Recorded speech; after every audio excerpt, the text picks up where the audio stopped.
সুন্দর লাগছে, ওয়াও ব্যাপক লাগছে।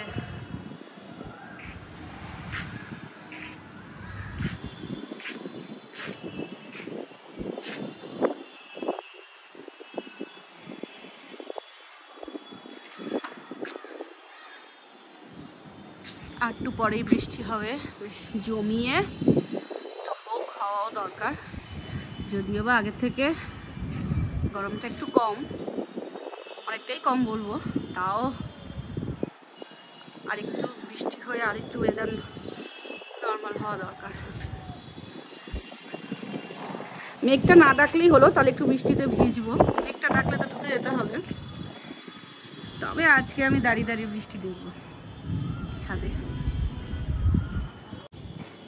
আমার গাছগুলো তো প্রায় সব মরেই গেছে বলতে গেলে। সূর্যের তাপে অর্ধেক গাছের পাতা পুড়ে গেছে। গোলাপ গাছগুলো সব অবস্থা খারাপ, দেখতেই পাচ্ছ, মানে গ্রোথ কমে গেছে। তো বৃষ্টির জলটা পেলো দুদিন, দেখা যাক কি হয় এবার। আর সব গাছগুলোকে এখানেই নিয়ে আসা হয়েছে, কারণ ওই দিকটা পুরো ফাঁকা করে দিয়েছি।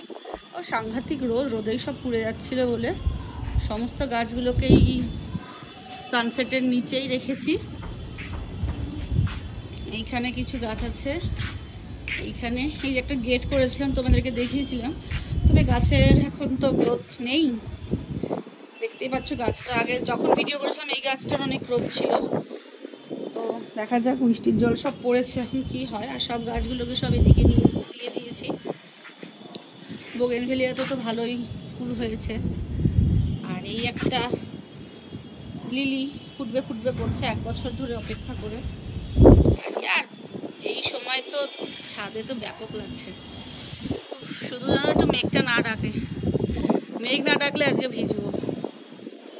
কারণ স্নানও হয়নি এখনো, তো চাপ নেই, মা কিছু বলবে না। দারুণ লাগছে খাওয়াটা, ওয়াও কি ভালো লাগছে।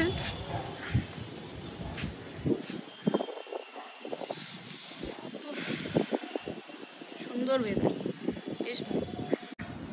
এদিকটা পুরো কালো হয়ে এসছে, পুরো কালো। সবাই ছাদের সব জামা কাপড় তুলতে চলে এসছে। আমাদের নেই ছাদে জামা কাপড় এখন এই মুহূর্তে। ভাল লাগছে, বেশ ভালো লাগছে। আমার তো ছাদটাই হেভি লাগছে এখন।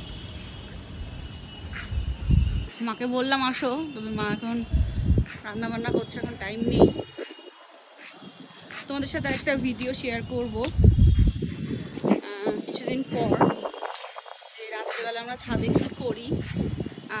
সেটা একটা ভিডিও করেছি, তোমাদেরকে দেখাবো।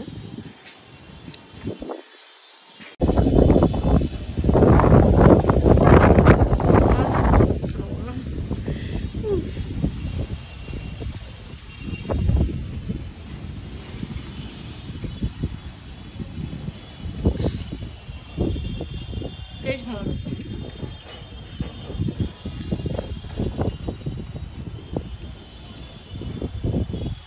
দেখো কেমন পুড়ে গেছে গাছের পাতাগুলো, সব তাপে, সূর্যের তাপে সব পুড়ে গেছে।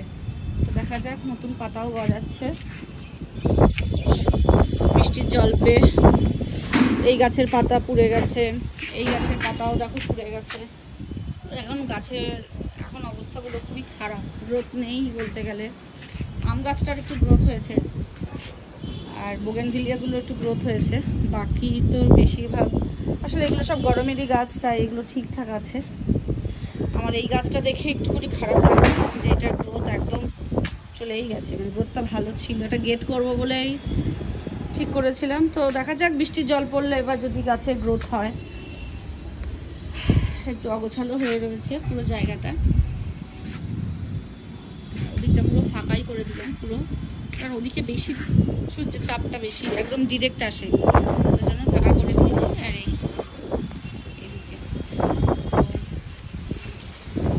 বৃষ্টি তো একটু একটু পড়ার, টিপ টিপ করে পড়া শুরু করে দিয়েছে। তবে খবরে তো দেখলাম যে শিলাবৃষ্টি হবে, তো ওর জন্যই আরও ছাদে চলে এলাম, যে শিলাবৃষ্টি হলে আজকে ছাদ থেকে দেখতে। সেজন্য। আর এই সাইডটা হচ্ছে আমার পুরো গোলাপ গাছের পুরো শাড়ি, 14-15টা গাছ আছে। এখন এই মুহূর্তে গরমকালে আর গাছ আনছি না, বাঁচানো অসম্ভব। সেজন্য বর্ষাটা সামনে আসছে, বর্ষার দেখি কিছু আমার গাছ আনবো। আর শীতকালে তো নর্মালি আমার কেনা হয়নি। বৃষ্টিটা আসবে করেও আসছে না। আর পুরি বাবারে ঝিলিক মারছে, এটাই খুব ভয় লাগে। যাই হোক, আমি শেডের নিচে আছি, অসুবিধা নেই। বৃষ্টিটা পড়লে যদি শিলাবৃষ্টি হয় তাহলে তো ব্যাপক হবে। দেখবো, ঝিলিক মারছে, ভালো কালো করেছে, মেঘটা পুরো কালো করে বেরিয়েছে। এখন ছাদে সত্যি বলতে গেলে যেতেও ভয় লাগছে, কোনো সময় বিদ্যুৎ চমকাবে তো খুব রিস্কি হয়ে যাবে ব্যাপারটা।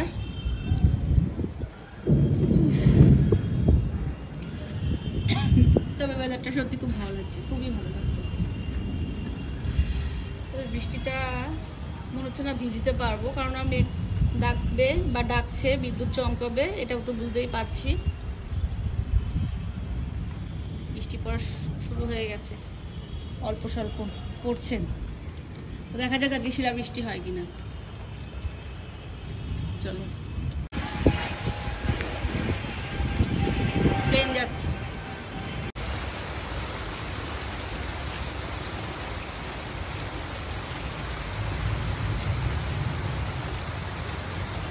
ভালোই বৃষ্টি পড়ছে, আর গাছগুলোতে একটু জল লাগছে, পুরো জল জমেই গেল। তবে শিলাবৃষ্টি হলো না, এই যা।